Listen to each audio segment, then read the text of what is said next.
Soleil, cocotiers et sable blanc. Voilà la carte postale des Seychelles. Mais l'archipel recèle une richesse moins connue, ses fonds sous-marins. Des fonds sous-marins poissonneux, très poissonneux. Pour les amateurs de plongée sous-marine, c'est le bonheur assuré. Ah, c'est fantastique, hein. L'eau est limpide, on a l'impression de plonger dans un aquarium, mais avec des poissons beaucoup plus gros. Je pense que je reviendrai certainement ici. C'est sûr, je reviendrai. Dans les époques de reproduction, il y a les petits alevins là, qui recouvrent tous les sites en entier. On est carrément obligé de les pousser si on veut voir autre chose. Bertrand Vallée est en vacances. C'est son premier séjour aux Seychelles.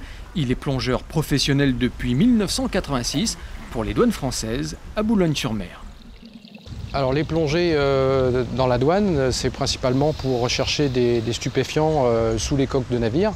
Donc on plonge d'habitude sous les cargos, dans les ports, dans des conditions qui ne sont pas toujours très agréables. Aucune comparaison avec les conditions de visibilité qu'on peut trouver ici. La faune, la flore, c'est incomparable, quoi. Ah, c'est fantastique, hein. L'eau est limpide, on a l'impression de plonger dans un aquarium, mais avec des poissons beaucoup plus gros. On a vu ce matin, par exemple, 3 requins. On a vu 2 raies, on a vu des poissons-lions, une tortue, une jolie tortue qui s'était approchée juste au moment où on était en train de remonter pour passer au palier. Donc c'est vraiment fantastique, quoi. Claudia Cereota est italienne. Elle pratique la plongée sous-marine depuis 4 ans et demi. C'est une véritable passion. Elle aussi découvre les Seychelles. Elle rentre tout juste d'une plongée. Elle est enchantée. Aujourd'hui, c'était l'une de mes meilleures plongées. Je suis vraiment émerveillée. Ici aux Seychelles, tu n'as pas besoin de regarder de tous les côtés. Il y a des poissons partout. On en a vu tellement aujourd'hui. C'était super. C'était une magnifique plongée. Claudia vit à Londres. Elle s'offre 3 à 4 séjours de plongée par an. Chaque fois, elle teste une nouvelle destination. Elle a déjà parcouru le monde, Nouvelle-Zélande, Maldives, Italie, Mexique, Hawaï ou encore Grenade. Et désormais, les Seychelles arrivent en tête de son classement.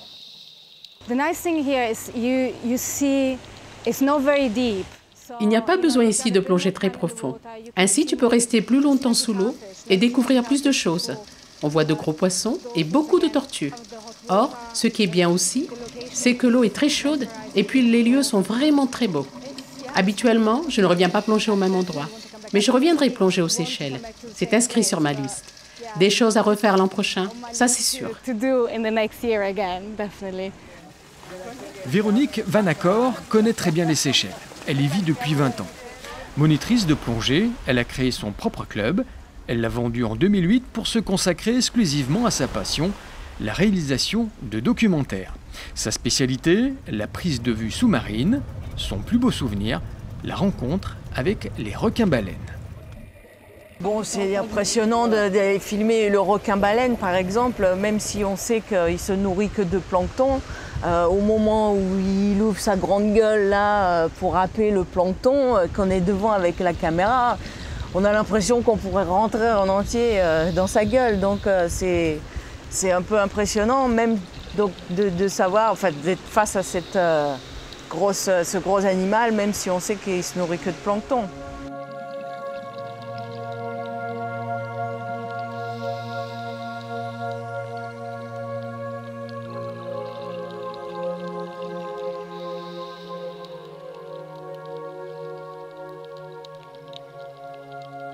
Véronique observe les fonds sous-marins depuis 20 ans et constate qu'ils sont aujourd'hui moins poissonneux. Elle met en cause la pêche intensive et industrielle. Les requins-baleines sont à présent beaucoup moins nombreux. Avant, on en voyait tous les ans, quand c'était la saison, il y en avait toujours au moins une dizaine qui tournaient dans la baie, là, où on pouvait aller plonger, filmer, nager avec les requins-baleines.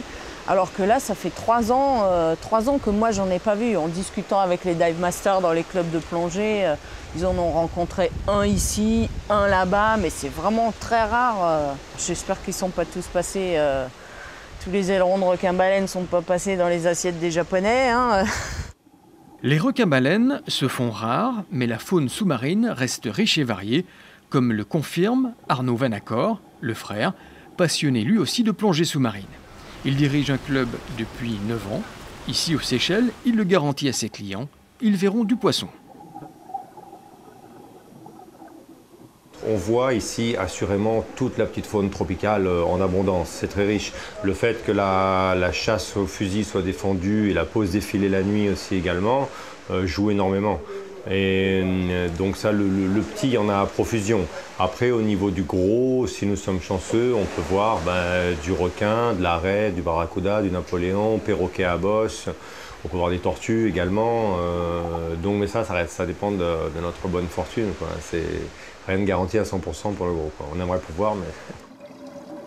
Et tous les plongeurs, confirmés comme débutants, peuvent voir ces poissons. Car la plupart des sites de plongée se situent dans les 15 mètres de profondeur seulement, un atout dont s'est emparé l'Office du tourisme des Seychelles. Un argument de vente supplémentaire pour une destination confrontée à une concurrence mondiale de plus en plus dynamique.